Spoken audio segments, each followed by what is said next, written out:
There can be no nobler nor more ambitious task for America to undertake on this day of a new beginning than to help shape a just and peaceful world.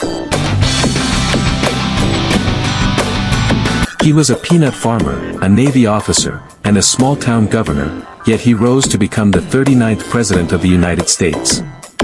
And after leaving office, he redefined what it means to be a former president. This is the incredible life story of Jimmy Carter, a man of principle, peace, and persistence. Jimmy Carter, from peanut farmer to global humanitarian. James Earl Carter Jr. was born on October 1, 1924, in the small town of Plains, Georgia. He grew up during the Great Depression, working on his family's peanut farm.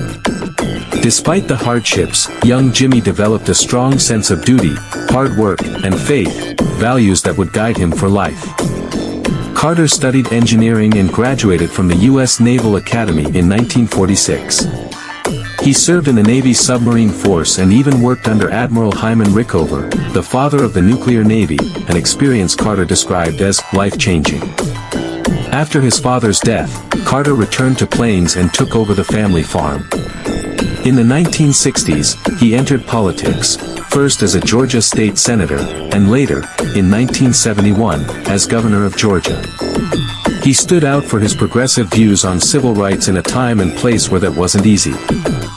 In 1976, Carter ran for president as a political outsider. He promised honesty, transparency, and change after the Watergate scandal, and won. At 52, he became president during one of the most turbulent times in U.S. history.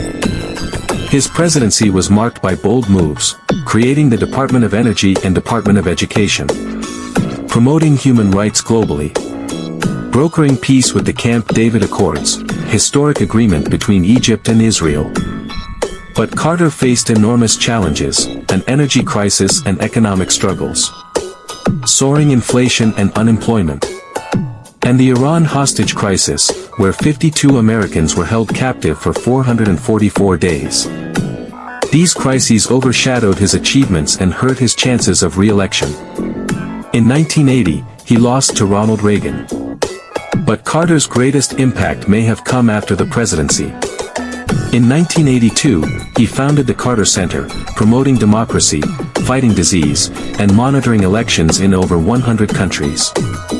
He helped nearly eradicate guinea worm disease and championed human rights across the globe. In 2002, Jimmy Carter was awarded the Nobel Peace Prize, recognizing his tireless work for peace and justice. Carter also became known for his humility, teaching Sunday school, living in a modest home, and even building houses with Habitat for Humanity well into his 90s. He is now celebrated as a symbol of integrity, service, and compassion. A president, yes, but above all, a servant leader. Jimmy Carter's story is proof that one person, guided by faith and purpose, can change the world, not just in power, but long after it. If you enjoyed this story, don't forget to like, subscribe, and hit the bell for more inspiring biographies. Drop a comment. What do you think is Jimmy Carter's greatest legacy?